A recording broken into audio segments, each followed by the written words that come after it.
Hi again, food enthusiasts. My name is Chris Rachkowski, your host today for the FutureFoodCast, where we talk with the thought leaders in today's food industry and discuss the trends and technologies that will shape the future of food. Very happy to be speaking with Cinnamon Savoie today, the founder of CocoLemon Craft Beverage Company. Welcome to the program today, Cinnamon. Sorry. Thank you. And it wouldn't be the first time someone called me Coco. Well, anyway, I always have to get these things started on a bit of a stumble here, but really happy to have you on the program. We're looking forward to learning a lot about CocoLemon. But before we do that, let's learn a little bit more about you and kind of what were you doing before you started this company and kind of what brought you to the decision point of let's make a go of this new venture in the food space. Sure. Well, my background is primarily in sales. I spent the past almost 20 years in a sales or sales support type of role. The last 10 years, I was working in the software industry. As I entered my 40s, I realized I needed to upgrade my education. I was slowly aging out of the industry I was working in. And I needed something to kind of give me an advantage, I guess you could say. I live in New Brunswick. I'm based out of St. John, New Brunswick. And a lot of the software companies, of course, are based in more urban areas, or at least they were pre-COVID. After several years in the software industry, I actually did end up losing my job. But meanwhile, I had been making my lemonade just as a part-time gig. I wanted something to kind of fall back on in case my career in the software industry didn't pan out long-term. And lemonade for me was kind of a natural thing. I had been making lemonade for many years. I realized, having worked in the software industry, that I really didn't see myself in that industry long term.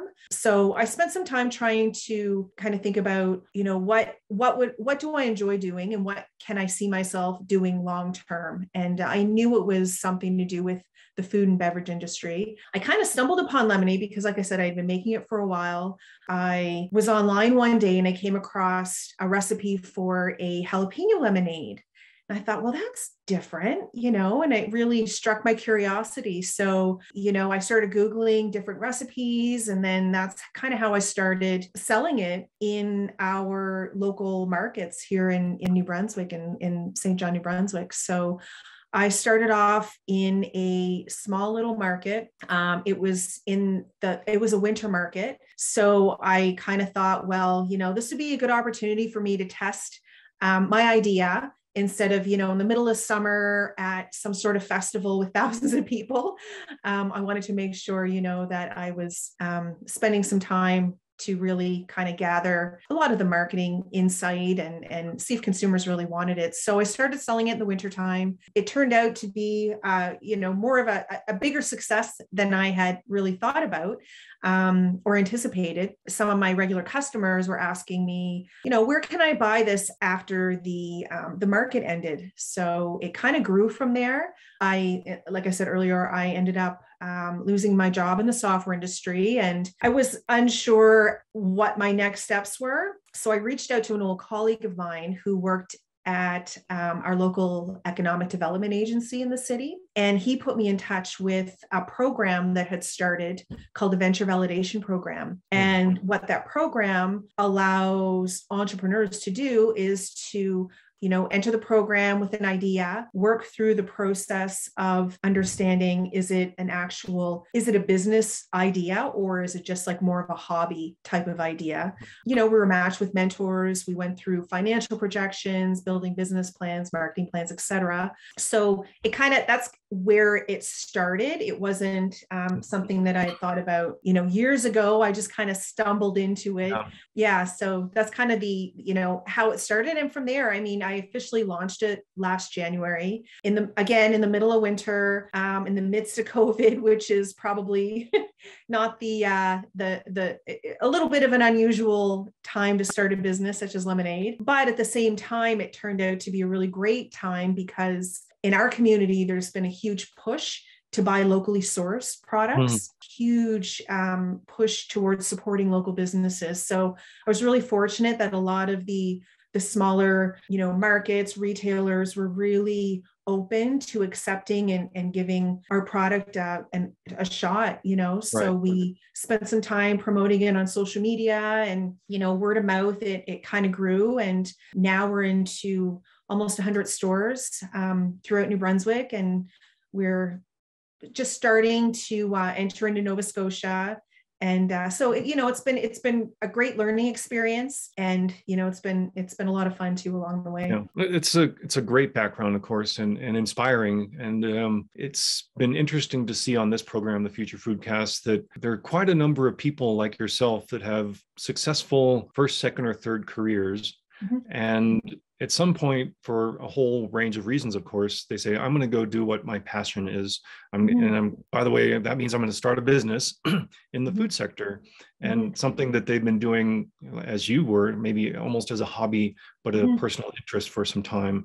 And it's really been a great, it seems like a great opportunity over the last few years with this shift in how the world is acting, as COVID and all these other things, pushing people more to e-commerce, less interaction in restaurants, that type of thing, at least for a while. But it's created this whole crop of new entrepreneurs with great products that all of a sudden they're in hundreds of stores. And of course, that's not everyone. It takes a special entrepreneur to get there. But really, I think inspirational for our viewers to see that what you've done, and we're going to learn more about it in this podcast, and bringing an idea from a hobby into a full business and growing beyond there, hopefully toward national distribution even.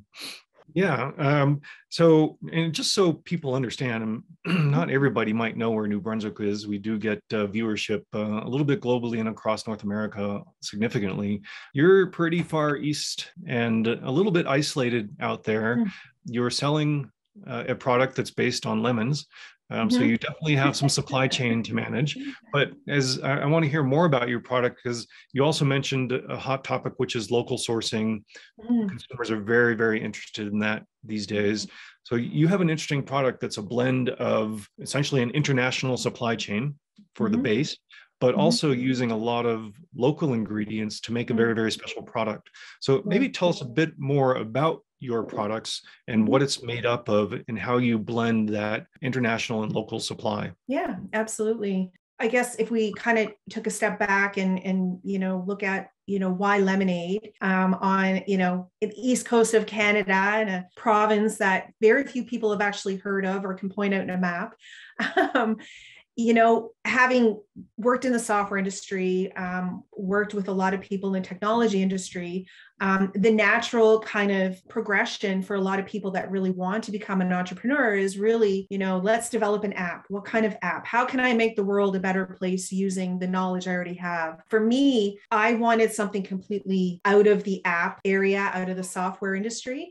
And, I did spend a lot of time trying to think about, well, what can I do? What do I feel passionate about? And I found I was overthinking it. So I thought to myself, okay, what would 9-year-old Cinnamon want to do, if she could do anything? And, the first thing was lemonade, because I sold lemonade as a kid. I had a little lemonade stand on the side of the road. There were all a number of different things that kind of came together to start to develop it, including, having a really strong community that supports an entrepreneurship. The locally sourced component was really important to me as well, because like I said, I lost my job in the software industry, and, I did have opportunities present themselves to me, but it required me moving outside of the province. And it was really important for me to stay close to the province. This is my home. And I really wanted to not only, stay here, but it was important for me to be able to contribute back to the community as well, and come up with a way that we can kind of all help each other. So with the lemonade that I make, lemons don't grow natively here in the Maritimes or Canada. However, I do source my lemons using a local supplier, and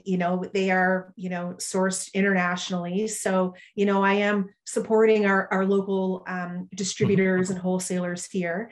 And also I add ingredients to my product that are locally sourced here in New Brunswick, like locally grown and locally sourced. So maybe just for our audience, maybe give us a sample of, what are your key products? And that'll probably be a good lead point into, you've had some very interesting locally grown products that are going into your lemonades. Well, here in New Brunswick, we're known for a few locally grown products or ingredients. So one is our maple syrup. We're the third top producer or supplier of maple syrup in the world. So it made sense for me to consider adding maple syrup. For a classic lemonade, instead of sugar, we use maple syrup, 100% pure local New Brunswick maple syrup. So it sets us apart in that we don't use sugar, and, we use maple syrup as our sweetener, but also it is low sugar product as well. Our sugar content isn't anywhere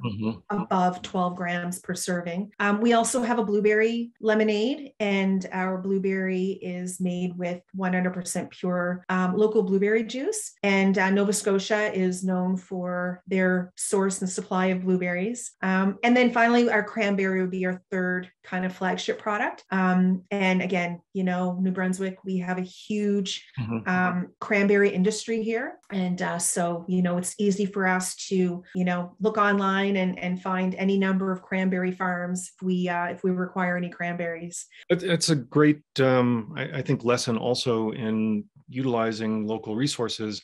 I think if you originally maybe had wanted to sell a craft lemonade product and gone to a sort of a food science type of group, and they say, oh, here's what you can put into it, they're going to fill it with corn syrup and all these other things that may not be locally sourced, but you've really done a great job in, leveraging the excellent local produce that you have there, that I think people not only enjoy around you, but it's going to be great when we see your product moving out across North America, because it's just such a focused area of this clean label, locally produced natural products. And you started to talk about also you're growing into various stores and distribution. And I'm curious, and I think our listeners would be curious, how have you seen that progress?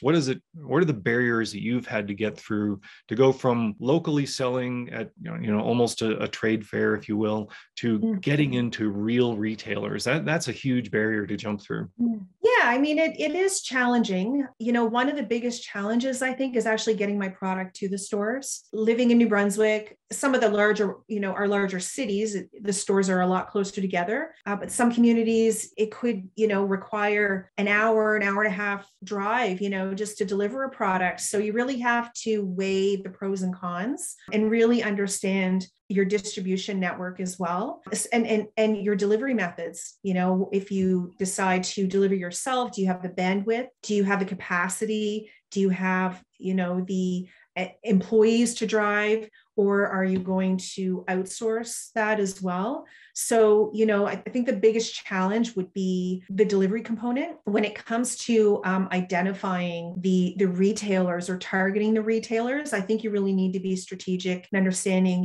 who is your market and who is likely to purchase it on behalf of your customers, right? I mean, it's a craft lemonade, it's locally sourced. I mean, there's a lot of really great aspects, but if the product isn't selling and continuing to sell, then retailers, they're not going to consider stocking it on your shelves, right? So you really have to make sure that there's that relationship that's maintained as well. That's a really critical piece. Now, it's one thing certainly getting into the retailers, and like you said, you managed a lot of relationships to do that. But another big change, or maybe not a big change, but an accelerated change over the last couple of years, is consumers' interaction with food products via e-commerce and via social media, et cetera, just because it's been more difficult for consumers to be in bricks and mortar stores. Now, of course, your product, its main delivery point, if you will, to a consumer is through a bricks and mortar store. But what have you seen for your own product and how you're trying to engage with your consumers through social media?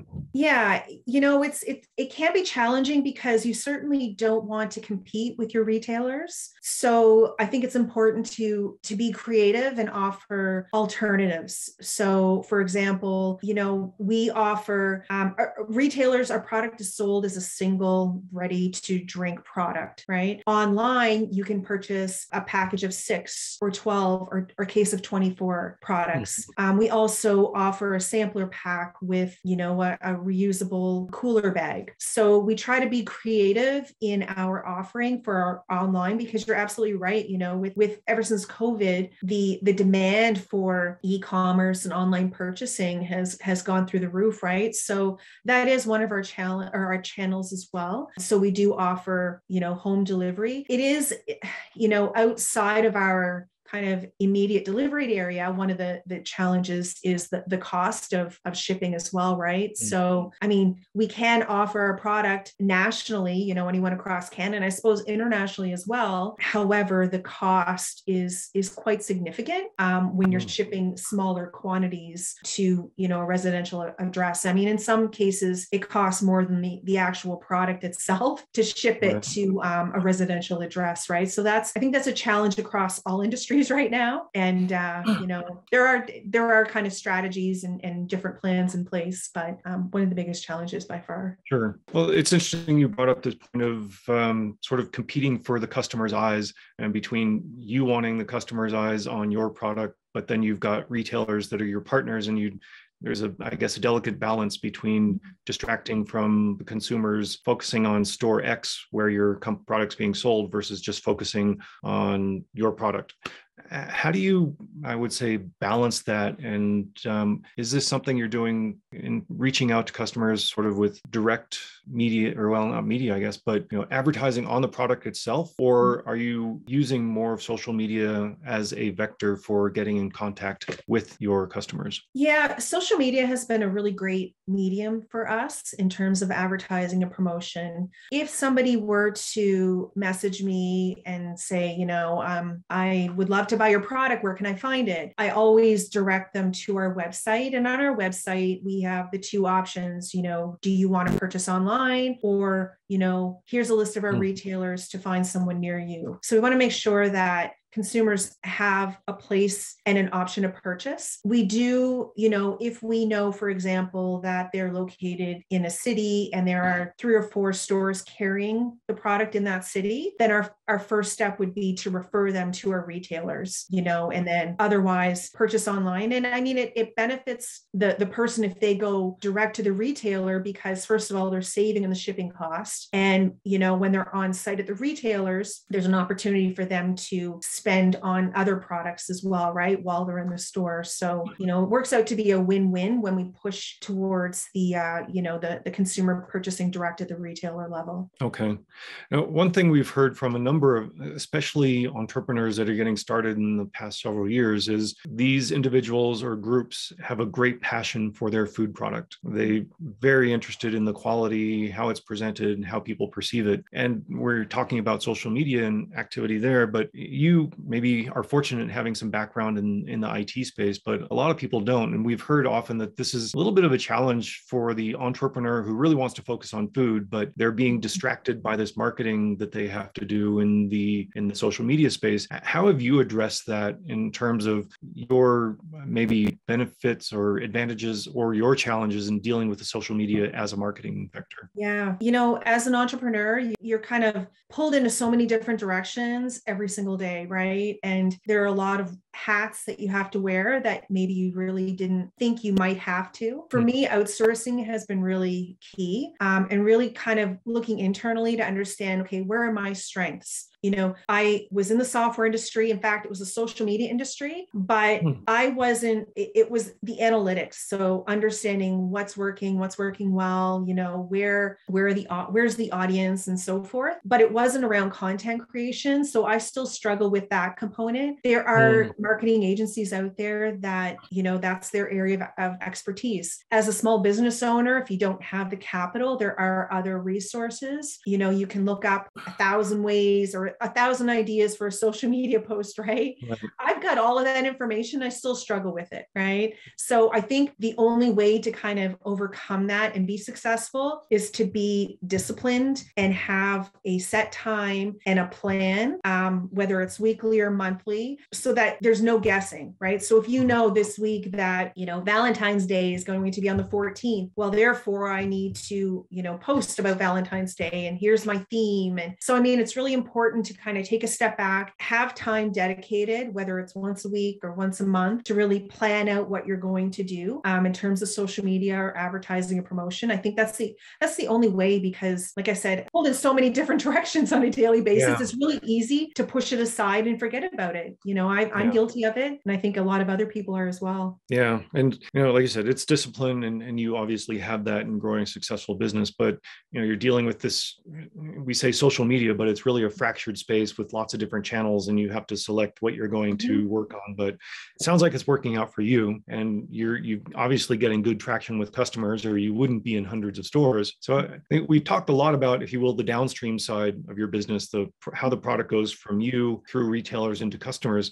Let's turn that around and maybe look upstream a little bit, and especially with your local suppliers. And you've mentioned a few different types of products: blueberries, cranberries, maple syrup that you're using. How are you working with those suppliers and making sure that your consumers know that those local products are going into your end product? Yeah, I think, again, social media is a really great way to communicate to your customers what actually is inside your product. And I think sometimes we take for granted, we know as an entrepreneur, as a business owner, what is in our product. Maybe the consumers that, liked your page a year ago when you posted it remembered it, but what about your new consumers, right? So it's important to repeat the message. I don't mean like weekly, but, just to kind of recognize the fact that not everybody is going to understand or know where what goes in your product, where it's come from, et cetera. And I'm sure there are other businesses as well.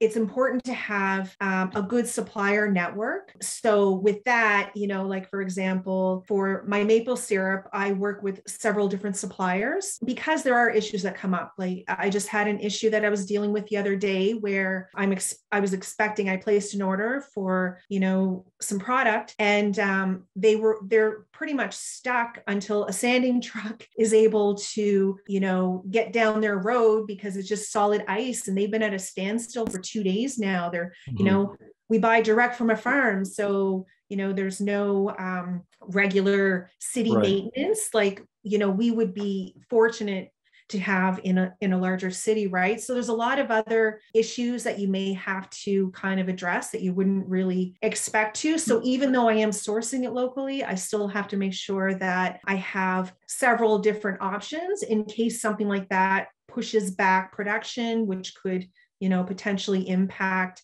meeting deliverables to some important retailers. Right. So we talked a little bit before about how local products, local sourcing is important, increasingly important for consumers and making buying decisions based on that. And you're working directly with suppliers of local products. Do you find opportunities for example, you're buying blueberries from Farmer Jane, well, bringing that farmer into almost co-marketing with you, so people know that Jane's blueberries are going into your product and that's what they're drinking in this corner of New Brunswick? Does that play into your, I guess, approach to customer development? Yeah, I know that on a lot of the farms that I deal with, if they have a store on site, they stock the product, and they will promote it on their social media channels as well. So there's that kind of connection and partnership when it comes to promoting the products. We haven't at this time, we haven't actually had some sort of promotional campaign around, here are the farmers. It is a really great idea, because you're absolutely right. There are a lot of people that would love to know about that sort of thing. And again, it kind of gets back to what I was talking about earlier about social media and, finding the time to kind of dedicate to planning out for when you're trying to do it all yourself. But, an advertising campaign around it, I think would be really important, because it's not only, consumers learning about it, but also when it comes to, food safety and field to shelf. I mean, there's so many benefits to working locally and supporting your local suppliers. I know that I've spoken with other entrepreneurs, and nobody's immune to the supply chain issues that are going on right now. But if you're fortunate enough to have your supply chain within 50 miles of where your business is, I think that really benefits everyone, right? Because you don't have to worry about your product getting lost on, a ship somewhere off the Pacific coast or, sitting in a container somewhere in a big yard waiting to be offloaded, and setting you back months and months. So, Right. I think it really has a lot of advantages. And again, if you're fortunate enough to have most of your supply chain close to you, it makes a lot of business sense. Yeah, it's an interesting sort of situation that certainly everybody's experiencing in this space.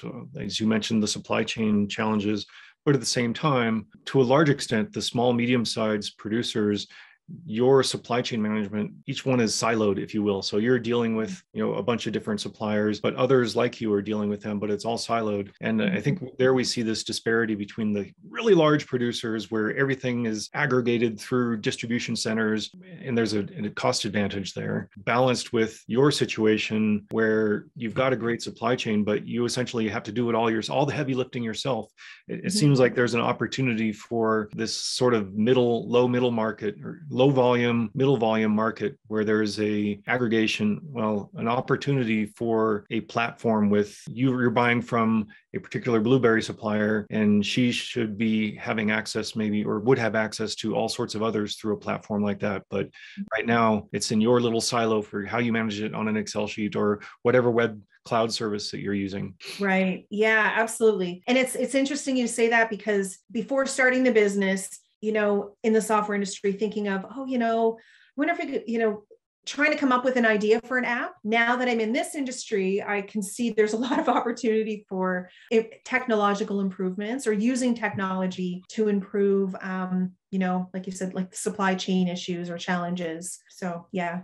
Well, I think exactly what you're doing is highlighting the opportunities in this market, meaning you've started a business pretty recently. It's already being successful in hundreds of retail outlets, and you're highlighting these areas of opportunity where, whether it's managing social media, supply chain, et cetera. And we've seen this in other organizations where they're in some place not only local sourcing, but taking advantage of products that might have been landfilled. They're actually, for example, good apples, but they don't have the shape that some large company decides consumers must eat. Therefore, they're not maybe utilized. Yeah, absolutely. Excellent. Well, I think we've been able to cover some good ground here. And it's been very insightful, I think, to see how you've grown through a very early startup. I think you mentioned you started a year ago. Is that correct? Right. January of 2021. Yes. January 2021. And already CocoLemon is out in hundreds of retail stores. I think there are literally hundreds of entrepreneurs that would kill for that opportunity that you've created for yourself. So I really appreciate you being on the program, showing everybody that it is possible and talking about some of the hard work and some of the ways that, entrepreneurs need to make it possible for themselves. Thank you for chatting with me today. Yeah, thank you very much, Cinnamon. Look forward to coming back and maybe talking again as you're growing up the business, and we'll learn more about the supply chain side. Yeah, I'd love to. Thanks for listening to FutureFoodCast. FutureFoodCast is powered by Farm to Plate, the leading food blockchain platform. Subscribe on YouTube or wherever you listen to podcasts to stay up to date with the very latest innovations in the food industry.